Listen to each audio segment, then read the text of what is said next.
ତୁମେ ମାନେ ଆଜି ଯେଉଁ କଥା ଭାବୁନ କି ମୋ ସାଙ୍ଗ ଅଛି, ମୋ ଭାଇ ଅଛି, ମୋ ସମ୍ପର୍କୀୟ ଲୋକ ଅଛନ୍ତି, ସମସ୍ତେ ଆସିବେ। ମୁଁ ଯେତେବେଳେ ଅସୁବିଧାରେ ପଡ଼ିଥିବି ସମସ୍ତେ ମୋତେ ସାହାଯ୍ୟ କରିବେ। ତୁମେ ଯେଉଁ କଥା ଭାବୁନ କି ସମୟ ଥିଲା, ଦିନ ଥିଲା, ମୁଁ ବି ସେଇ ପରୀକ୍ଷା ତୁମମାନଙ୍କ ପରୀକ୍ଷା ହିଁ ଭାବୁଥିଲି।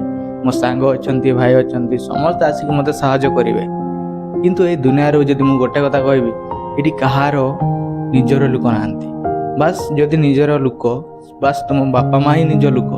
କିନ୍ତୁ ଏଇଠି ଲୋକମାନେ ସମସ୍ତେ ନିଜ ସ୍ୱାର୍ଥ ପାଇଁ କାମ କରନ୍ତି, ନିଜ ଫାଇଦା ପାଇଁ, ନିଜ ଲାଭ ପାଇଁ।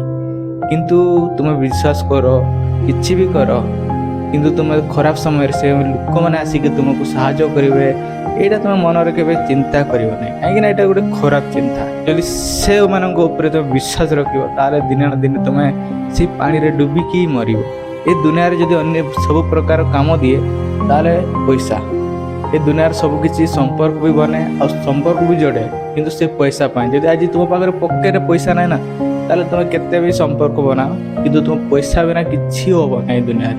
କିନ୍ତୁ ପଇସା କମା, ପଇସାର ସମ୍ପର୍କ ତୁମେ କିଣିପାରିବ ଆଉ ବିକିପାରିବ। ଏ ଦୁନିଆର ସବୁଠୁ ମେନ୍ ପାୱାର ହେଲା ଗୋଟେ ପଇସା।